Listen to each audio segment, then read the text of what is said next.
Shalom Alejen, muy buenos días, buenas tardes, buenas noches a todos aquellos que se conectan en este horario para dar continuidad a una transmisión en vivo que se cortó hoy por la tarde. Obviamente el tema que estábamos desarrollando es un tema que va a poderle ampliar la información a todos aquellos que se encuentran en la búsqueda, en la conexión con la forma que nos ha establecido este Supremo Universo para poder conocer de qué forma cada uno de nosotros podemos conectar con todo aquello que encontramos en el cosmos. Bien, pues nuevamente vamos a dar un par de segundos esperando a que comiencen a conectarse todos aquellos que están interesados en aprender un poco sobre este tema de la Kabbalah, una perspectiva judía, también sobre la ufología. Sabemos que hay muchas personas que hoy en día tienen muchísimo acceso a la información. Sabemos que obviamente hoy grandes instituciones encargadas de la investigación de la astronomía, pues han descubierto que efectivamente hay un astro que se encuentra orbitando nuestra galaxia, que se tiene programado, se acerca a la Tierra en el año 2036. Muchos lo denominan como el planeta Nibiru, el planeta X. En el Apocalipsis cristiano se lee como el libro Ajenjo, y muchas culturas hacen referencia a este astro.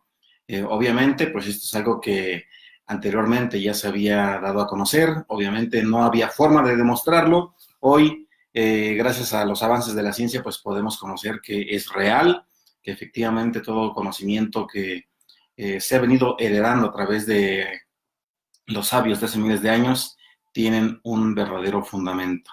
Bien, pues nosotros dentro de la comunidad no podemos quedarnos de brazos cruzados solamente viendo que están ocurriendo una serie de manifestaciones en el universo, sino también pues tenemos que dar respuesta porque siempre hay inquietudes sobre qué es lo que está ocurriendo, si realmente hay algún otro tipo de vida fuera de este planeta. La respuesta es sí. La misma Kabbalah a través de la Merkabah nos lo explica. Cuando nosotros leemos libros como el Tanaj hebreo o en una Biblia, sin importar sobre su versión, descubrimos en el libro del profeta Ezequiel, en el capítulo 1, la descripción de un artefacto que se mueve con comportamientos similares a las de a una aeronave. Obviamente, mucha gente pensará que estamos hablando de seres verdes o de seres grisáceos o de personas, o personajes que Hollywood se ha encargado de darles forma. No, no es así.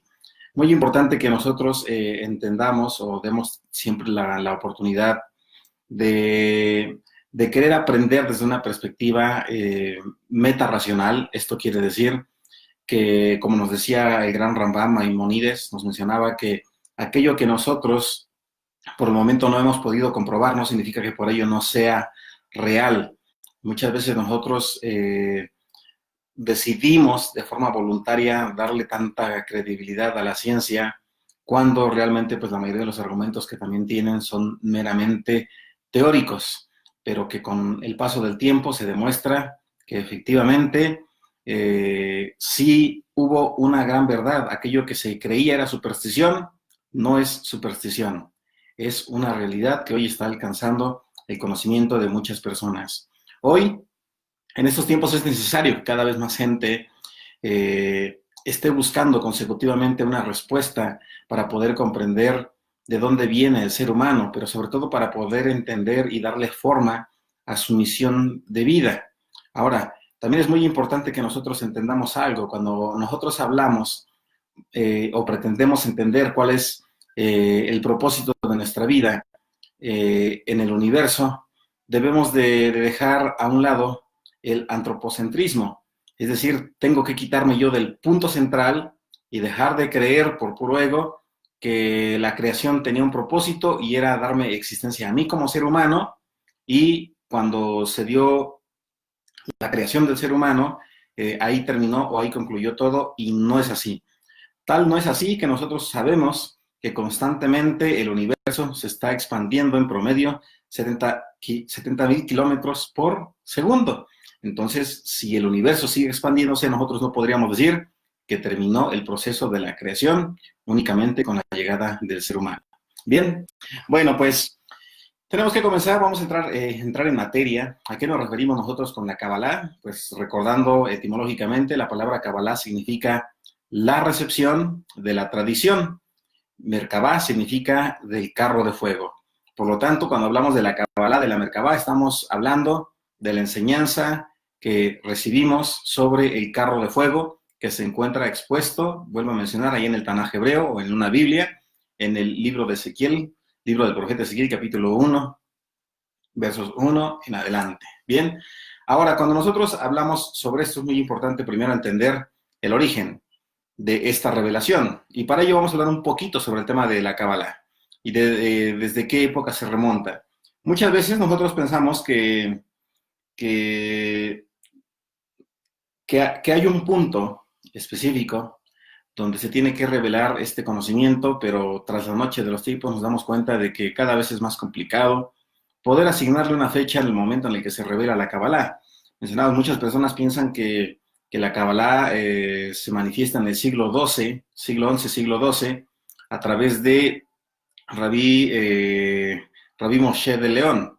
Pero, pues, los hechos históricos, los vestigios históricos nos revelan que la Kabbalah fue inclusive instruida por Rabí Shimon Bar Yochai desde el siglo I, siglo II. Inclusive hay vestigios que mencionan que inclusive 2 siglos antes de la existencia de Jesús ya había precisamente un conocimiento muy amplio de la Kabbalah. Y podemos ir más atrás, hasta 1600 años más atrás, tomando como referencia los vestigios babilónicos, los vestigios egipcios, los vestigios sumerios. Bien, ahora, cuando nosotros hablamos de esto, es muy importante que entendamos desde qué momento se comienza a revelar la Kabbalah y cuáles son los niveles por los cuales se revela esta enseñanza. Pues primero, cuando usted se acerca a una comunidad judía y quiere adquirir alguna enseñanza, formación o texto basado en la Kabbalah, siempre cualquier moré, cualquier rabí le va a decir, comience por la Torá. Pero muchos dirán, es que la Torá no es más que el Pentateuco, es la Biblia. Bueno, primero nosotros tenemos que entender que la Torá marca la primera manifestación textual accesible para la humanidad. Pero también es muy importante que nosotros conozcamos algo, que si bien es cierto que la Torá nos describe un periodo de vigencia de 5.779 años, que es el año judío actual, estamos hablando ahorita en el 2018, 5.779, año calendario judío, estamos hablando de momentos que manifestaron un cambio evolutivo en la conciencia del ser humano. ¿Por qué nos es necesario que nosotros mencionemos esto? Bueno, porque seguramente usted habrá escuchado a través de diferentes culturas que hubo un diluvio, que hubo una depuración en todo el mundo, pero el diluvio está pues prácticamente en promedio catalogado que ocurrió hace 20.000 años, y diríamos, oye, hay una gran contradicción, porque si tú me dices 5.779 y hace 20.000 años ocurrió un diluvio, ¿qué está pasando? ¿Hay alguna incoherencia? Recordemos que hay mucha simbología que debemos de aprender a conocer. ¿En dónde? En los textos o los Sefer Kodesh hebreos. Recordemos que inclusive la velocidad con la que antes se generaba la órbita de la Tierra era muy diferente. La órbita de la Tierra sobre su propio eje y la misma sobre el Sol era muy diferente. Recordemos que hubieron catástrofes y todas estas catástrofes obviamente afectaron todo el sistema astronómico que nosotros conocemos. Ahora, en el año 5779, cuando nosotros leemos en el libro del Bereshit que hay una primer pareja, una persona llamada Adán y otra llamada Eva, debemos de eliminar la idea errónea de pensar que fue la primer pareja. Adán y Eva no fueron la primera pareja que habitó este planeta. Es muy importante que nosotros sepamos que Adán y Eva son la primera pareja que tuvo la posibilidad de conectar a través de la revelación de la Torá. Ya habían culturas que antecedieron a todos ellos, a Adán y Jabá. Podemos hablar inclusive sobre las tablillas sumerias. En esas tablillas sumerias nosotros podemos descubrir también de forma maravillosa cómo se integra todo este conocimiento y revela todo el conocimiento de la manipulación genética que recibieron inclusive los los animalitos estos, los simios, los gorilas, los monos, lo cual no contradice con lo que nosotros hemos aprendido en el tema de la escuela. Hoy en día las religiones se siguen peleando si descendemos o no descendemos del mono. El religioso sigue diciendo no, somos producto de la creación. La ciencia no, somos producto de la evolución. La Kabbalah dice somos producto de la modificación genética. Es decir, no estamos nosotros en un plano cartesiano, estamos buscando constantemente una respuesta, la cual, si usted analiza, que es estudiante, se dará cuenta que tiene una gran lógica. Por ello, hay similitud, es cierto, entre el Homo sapiens y algunos primates, pero solamente similitudes, debido a que, obviamente, en algún momento se generó una modificación genética, pues, obviamente, pues nosotros podemos entender que se dio a luz a diferentes razas de seres humanos. Por eso usted puede encontrar que hay muchas personas que tienen diferentes índices de masa corporal. Por ejemplo, si nosotros nos damos cuenta, hay personas que son más delgados, otros que son más ectomorfos, llenos de masa muscular, hay otros que tienen ojos rasgados. Es decir, recordemos que fue una combinación de modificaciones genéticas. Por lo tanto, los resultados eran diferentes. Por eso puede usted encontrar en la creación a personas que son un poco más blancas, un poco más oscuras, términos medios. Entonces, por eso nosotros encontramos esa variedad. Y esto es muy importante porque esto es lo que nos responde la Kabbalah. La Kabbalah nos menciona que debido a la modificación genética y a los intentos constantes de la creación del Homo sapiens, pues se generaron las diferentes razas que nosotros conocemos. Póngase usted a revisar esta posibilidad. Mencionamos, Rabí Maimónides nos menciona precisamente que nosotros tenemos que estar dispuestos a analizar y cuestionar todo aquello que hemos aprendido. Bien, entonces, el año 5779, cuando comienza a entregarse de forma oral la Torá, se comienza a recibir o comienzan a aplicarse los principios de la Kabbalah. Por eso es muy importante que nosotros entendamos que cuando se revela la Torá, se genera una conexión completamente diferente, se da un conocimiento extra al ser humano. ¿Por qué razón? Porque culturalmente, o de forma contemporánea, de forma paralela, en el año 5779 se tienen vestigios precisamente de que alcanzaba su clímax la cultura sumeria, la cultura egipcia, y exactamente es cuando se revela la Torá. Es decir, no hay una contradicción, son los puntos culminantes de todos estos grandes imperios. Ahora, también es muy importante que entendamos algo. ¿Por qué se decide revelar primero la Torá, el conocimiento más básico, más fundamental para el ser humano? Bueno, se decide revelar la Torá porque había ya información, había conocimiento de cómo funciona el universo, de cómo la cosmogonía de la que somos nosotros parte estaba ya prácticamente fluyendo en gran manera. Sin embargo, estaba todo desordenado. Y bueno, pues como todo niño tiene que llevar en su aprendizaje los conceptos básicos, pero recordemos algo muy importante, que la Torá escrita no es la única enseñanza que se reveló para el ser humano. También hubo algo que nosotros conocemos como la Torá oral, que posteriormente se escribió a través de los Sefer, como el Midrash. En el Midrash nosotros podemos encontrar un complemento o una explicación de lo que nosotros leemos constantemente en el Tanaj hebreo, principalmente en los primeros 5 libros de Moisés. En estos libros nosotros podemos entender por qué razón Abraham Avinu tenía un conocimiento muy avanzado y por qué razón descubre a Hashem, o al Dios de Israel, en medio de pues toda su travesía y de todas sus experiencias. Recordemos algo muy importante. Abraham Avinu, el patriarca del pueblo judío, pues es una persona que también proviene de una pequeña ciudad llamada Ur de Caldea. Los caldeos, recordemos que la ciudad Ur de Caldea es una provincia también que estaba regida y con conocimientos de la cultura sumeria. Recordemos que Abraham Avinu se le denomina hebreo una vez que ha salido de la tierra de Ur.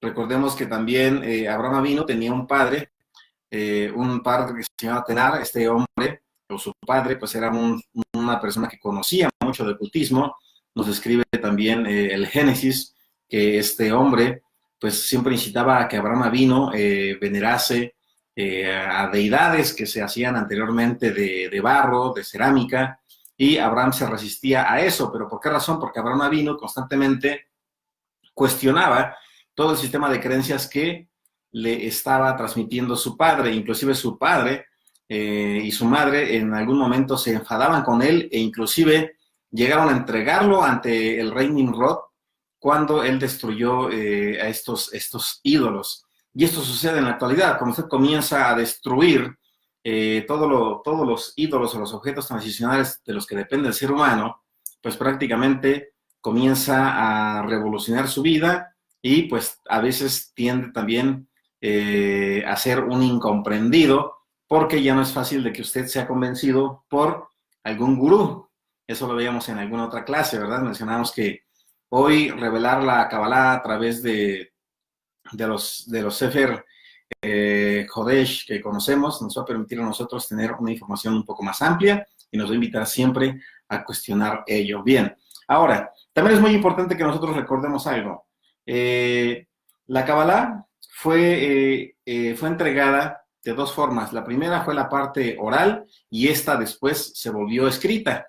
Y para poder aprender nosotros sobre el tema de la Kabbalah, obviamente tenemos tres libros principales. Uno de ellos es el libro del Zohar, otro de ellos es el libro del Bahir y otro es el libro del Sefer Yetzirah. Hay otro libro que es un poco más profundo, actualmente está en arameo y en hebreo, que es el libro de Sefer Malachim Raziel. Es un libro todavía más profundo que nos va a permitir conocer de qué forma nosotros podemos utilizar toda la energía del cosmos para poder manifestar algo en este mundo y la forma en la que nosotros podemos integrarnos a los eventos que se manifiestan en este mundo y no ir contra ellos, sino aprender a incorporarnos a este evento por muy catastrófico que parezca.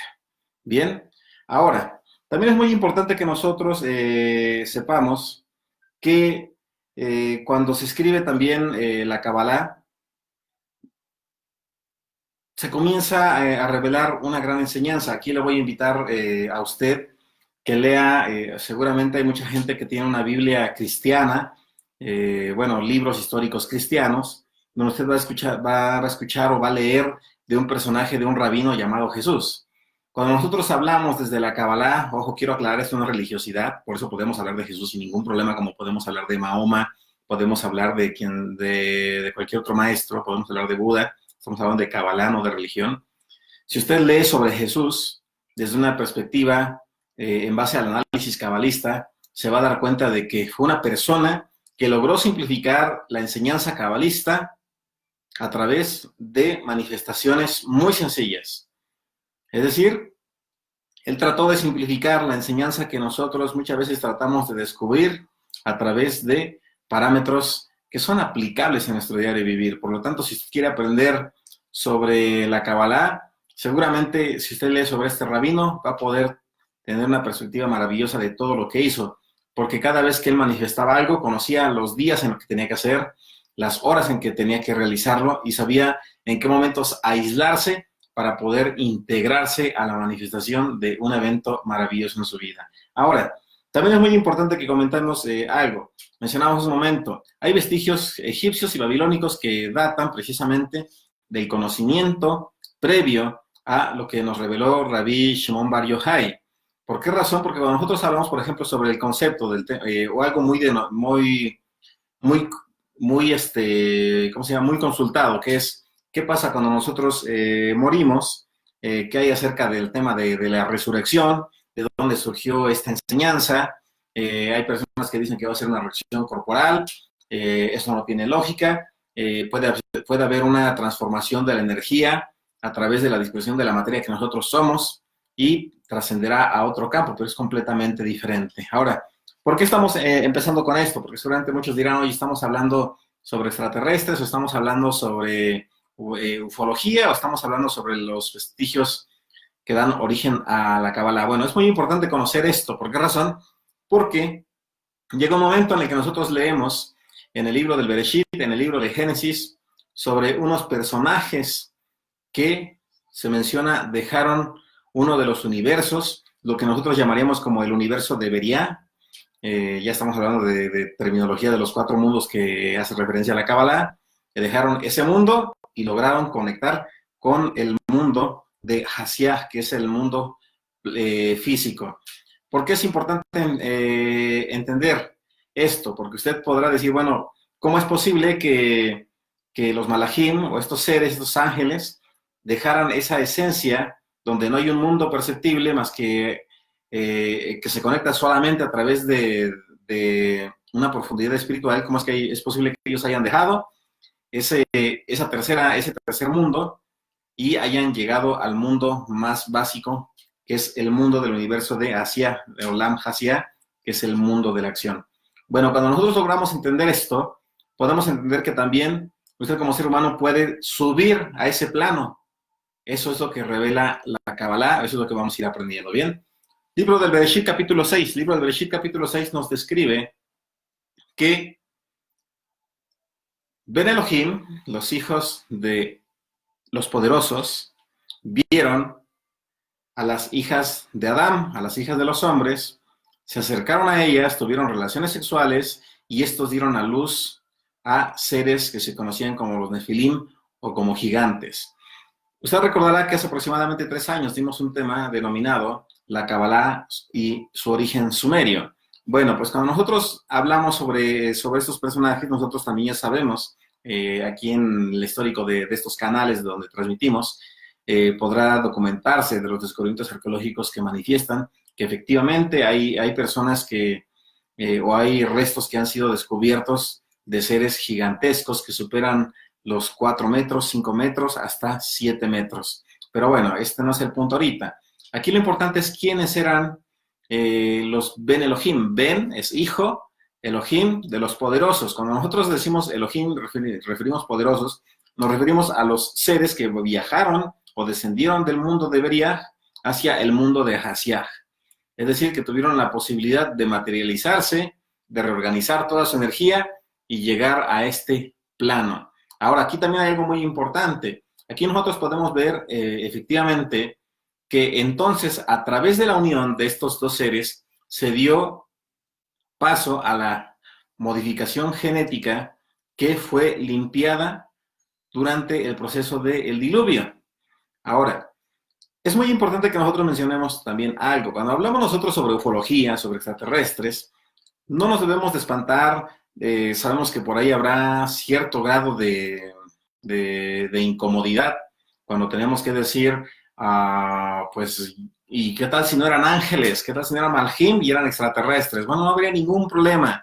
Muchos dirán, oye, pero ¿por qué los malajim o los ángeles? Mucha gente los pinta y los tiene en sus casitas con forma muy bonita, ¿verdad? Les ponen alitas, les ponen rostros blancos, cabello rubio, los ponen radiantes. Que no se sorprenda usted si un malajim no tiene absolutamente nada que ver la apariencia que se le da con una apariencia contraria, porque puede ser un ser completamente diferente. El Tanaj nos los describe de formas diferentes, nos los describe con mixturas, mitad de aparentemente humanas y otras mitades aparentemente animales. Entonces no son tan bonitos como mucha gente pues le gustaría creer. Desafortunadamente, pues esta es la forma que le ha dado la gente que decide enseñarle a una persona sobre un Dios infantil. Entonces, no quieren que se espante, pero no es para espantarse. Solamente usted tiene que estar consciente de que todo aquello que usted ha estado leyendo sobre la Biblia no siempre es algo literal o textual o como lo ha recibido con el paso del tiempo. Bien, ahora, la Merkabah, el carro de fuego. ¿Qué era la Merkabah? ¿Qué es el carro de fuego?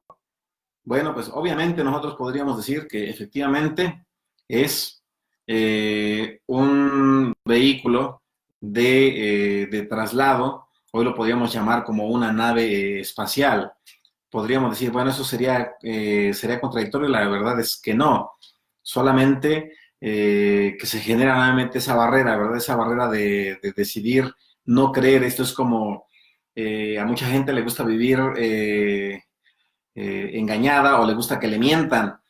¿Por qué razón? Porque descubrir la verdad desmorona la ilusión, algo que no existe, ¿verdad? Es como aquella persona que poníamos en algún ejemplo, hay personas que de repente les dicen, ¿sabes qué? Que cuando eran niños les enseñaban aquí en Occidente que habían los Reyes Magos o un tal Santa Claus. Entonces, de repente, pues el padre le dice eso al niño y se siente culpable. Hay quienes le dicen, no, es que debes de decirle que los Reyes Magos, y le está mintiendo. Y cuando el niño tiene que descubrir la verdad que sucede, le va a doler. Entonces, es lo mismo cuando pasa, esto mismo pasa cuando usted tiene que salir del concepto religioso y tiene que introducirse al mundo espiritual.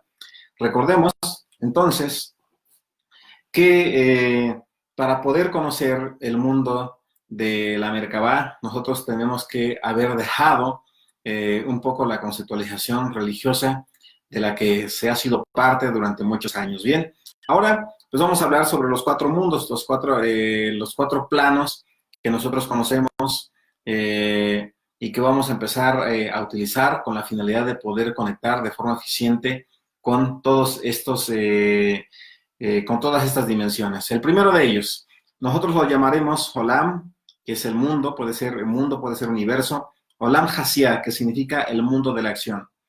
El primer mundo, vamos a comenzar por el mundo más básico, por el mundo de la materia, puesto que en él nosotros estamos habitando. Este mundo es aquel que nos satisface a nosotros hasta cierto punto en atención a la materia. De él nosotros nos alimentamos, es donde nosotros nos vestimos, donde viene también la parte de la acción sexual, entre otros.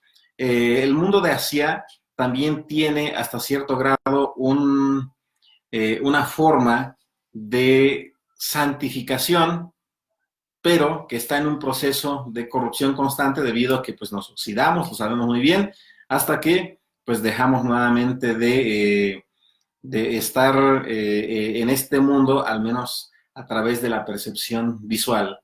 Ahora, tenemos el segundo mundo, el mundo de la Yetzirah, que es la mente y el corazón, o la parte de la formación. El mundo de la Yetzirah nos va a permitir a nosotros también entender que no todo es meramente físico, que por más que nosotros acumulemos bienes, no vamos a estar saciados. El hombre querrá acumular trajes, relojes, carros, casas, igual la mujer, bolsos de mano, zapatos, vestidos, lo que usted desee, pero jamás se va a saciar. El Tanaj nos dice que jamás tendrá saciedad el ser humano mientras habita en este plano, siempre querrá más.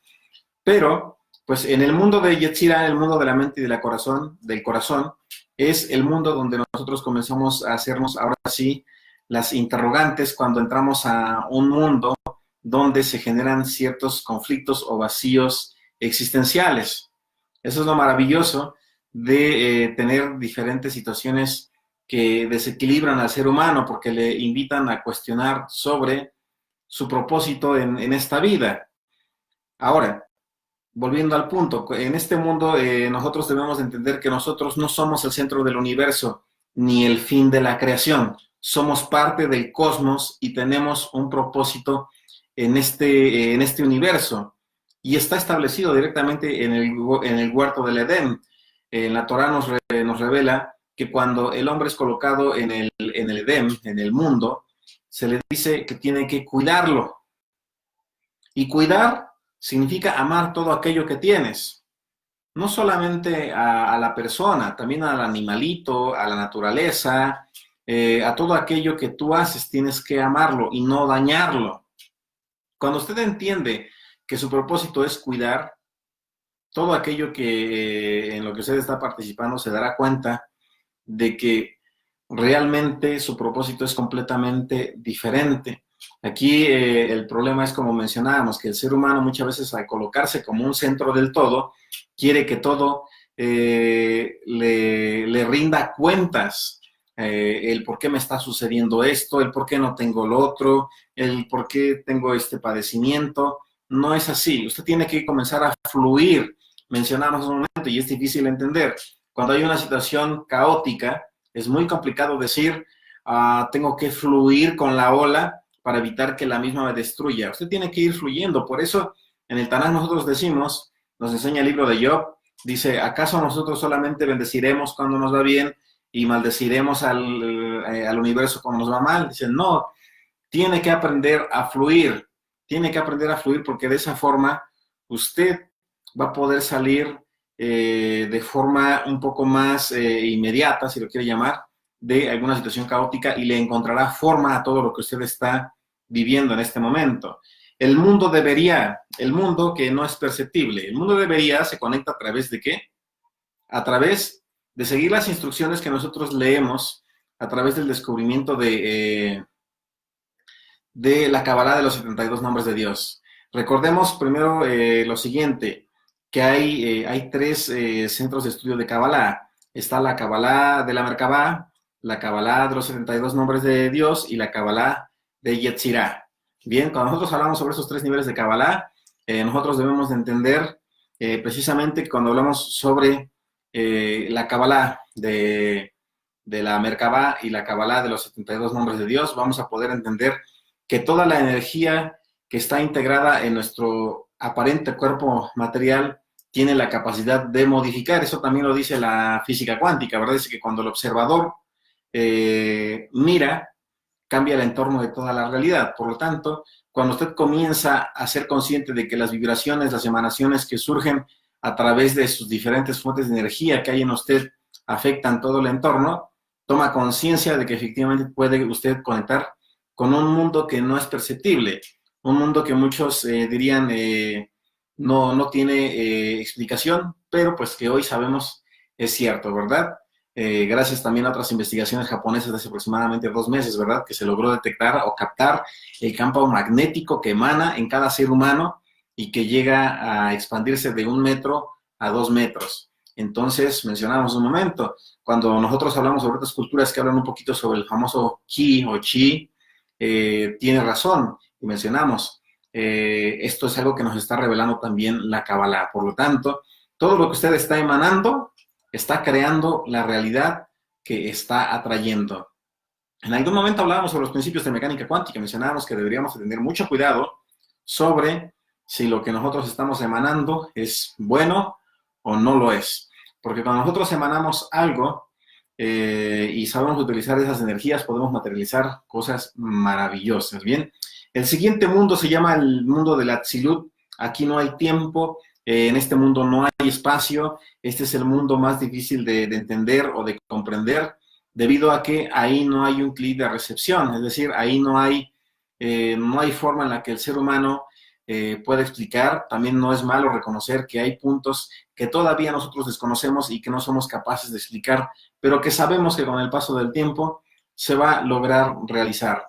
Ahora, vamos a regresar un poquito atrás, al mundo de Beria, que es el mundo no perceptible, que es donde habitan, ¿quiénes? Pues los seres que nosotros leemos o que muchos conocen como extraterrestres. Algunos lo denominan a ángeles, nosotros podríamos decir que es uno de los puntos más puros de la energía, que si nosotros logramos manifestar en el plano de Hasiah, en el mundo material, llevaremos a cabo la conexión con las leyes más profundas de la naturaleza, lo que muchos denominan o llaman la manifestación del milagro, ¿verdad? El milagro no existe. ¿Por qué razón? Porque lo único que está ocurriendo es que se están moviendo energías que aún no se conocen de la naturaleza más profunda. Cuando nosotros logramos entender esto, lo podemos ir realizando como a través de la meditación de los 72 nombres de Dios, conociendo cómo se vibran con los sonidos cada uno de estos misterios. ¿Bien? Bueno, pues entonces, dando paso a la enseñanza o continuando con la enseñanza, efectivamente, el Tanaj menciona que sí hay un mundo fuera de este plano, y cuando nos referimos fuera de este plano, nos referimos más allá de la esfera del globo terráqueo, nos referimos a más allá de la materia que nosotros estamos percibiendo, porque muchas veces nosotros decimos, hablamos de extraterrestres y estamos pensando que es alguien que viene de Saturno, de Júpiter, de Marte, del planeta que se quiera, de otra galaxia. Pero cuando nosotros tenemos que hablar de seres o de inteligencias superiores, pueden estar a un costado de usted, y estas mismas pueden estar conectando inclusive en este momento, pero usted puede ayudarlo como a través de la integración, de la comprensión de cómo está fluyendo la visión y la misión de su vida en la cosmogonía. Bien, Bueno, este es el primer video que, que nos va a ayudar a introducirnos para conocer sobre la Kabbalah de la Merkabah, sobre los otros mundos que están al alcance de cada uno de nosotros, que tenemos que trabajar en ello para poderlos tener. Sin embargo, pues es paso a paso esta enseñanza, ¿bien? Pues hay clases presenciales, tenemos un esquema completamente diferente. Hoy en la Ciudad de México estamos organizando grupos donde cada uno de ustedes reúne a las personas, 10 personas, y nosotros asistimos a dar la clase. Ustedes se encargan de brindar el espacio en una sala, en un patio, donde se tenga un pequeño pintarrón y nada más, y se da la clase de la Kabbalah en el orden establecido, ¿bien? Esta es una invitación para que si tú crees que hay personas que están interesadas en conocer sobre esa sabiduría, pues obviamente te pongas en contacto a través de, creo que aquí en las páginas vienen todos los datos, ¿bien? Pues si tienes alguna duda, alguna pregunta en esta transmisión en vivo, no dudes en dejar aquí tu comentario, vamos a atenderlas y pues vamos a dar pues gracias a todos aquellos que nos están siguiendo, Michelle Herrera, Graciela Cruz, María Elena Carso, Araceli Pasos, George Alberto, Giselle Román, Rebeca Caranga, Liliana Vargas, Ángela Aventano, Jennifer Quintero, Tere León, Areli Luque, qué gusto verlos por aquí, saludos a Carlos Góngora, Jiménez Nancy, Erika Aguilar, todos aquellos que pues nos están saludando, ¿bien? Pues esperemos que esta clase haya permitido que se enriquezca el conocimiento que actualmente estás adquiriendo. Ayúdanos a compartir este video para evitar que sea borrado y pues para que más personas pues tengan un conocimiento sobre esta maravillosa enseñanza. Doy gracias a Baruch Hashem por la vida de cada uno de ustedes, que toda la energía del universo y su creador fluyan y que abrace cada una de sus almas y sus corazones. Como siempre, te saluda tu amigo Nico Resnoís de este Centro Kabbalah del Estado de México. Y bueno, pues pregunta, ¿de qué forma podemos ir a visitarte en un grupo comunitario? Con mucho gusto, comenzamos a impartir esta enseñanza. Shalom, Ubrajot y hasta pronto.